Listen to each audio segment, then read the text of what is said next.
पण आजची रेसिपी आहे मेथीचे पराठे। हे एक गड्डी मेथी घेतलेली आहे, स्वच्छ धुवून तोडून घेतलेली आहे। आता याला कापून घेणार, मेथीचे पराठे बनवणार। असे बारीक बारीक बारीक बारीक कापायची।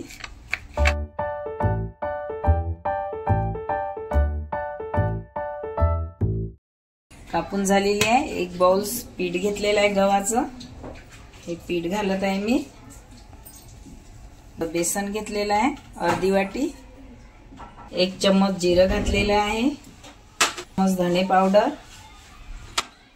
2 चम्मच तीळ, हिरव्या मिरचीचा पेस्ट, जेवढा आपल्याला तिखट पाहिजे तेवढं मी 3 चम्मच टाकलेले आहे। कलर साठी 1 चम्मच हळदी घातलेली आहे, हळद, चवीनुसार मीठ घालत आहे।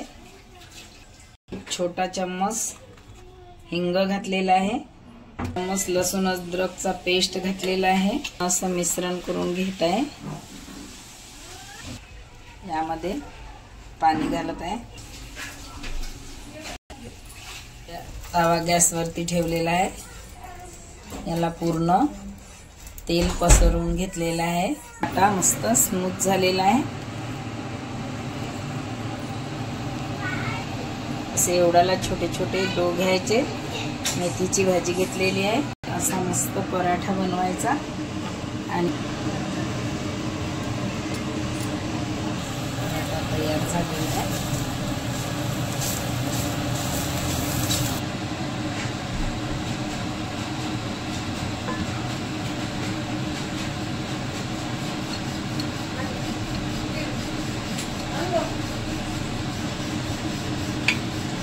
असे गोल मस्त लाटून घ्यायचे।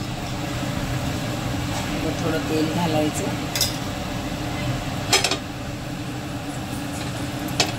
असं पलटवून घ्यायचं, असं पलटून घ्यायचा। मस्त झालेला आहे बघा, छान याच्यावर कलर आलेला आहे। याचप्रमाणे सर्व पराठे बनवून घेणार। डिश तयार आहे, छान झालेले आहे। शेंगदाण्याच्या चटणी सोबतही खाऊ शकता, दह्यासोबत खाऊ शकता और टमाटरच्या सॉस सोबत पण। माझ्या चॅनलला सबस्क्राइब करा, शेअर करा, लाईक करा आणि बेल आयकॉन दाबायला विसरू नका। धन्यवाद। थँक्यू।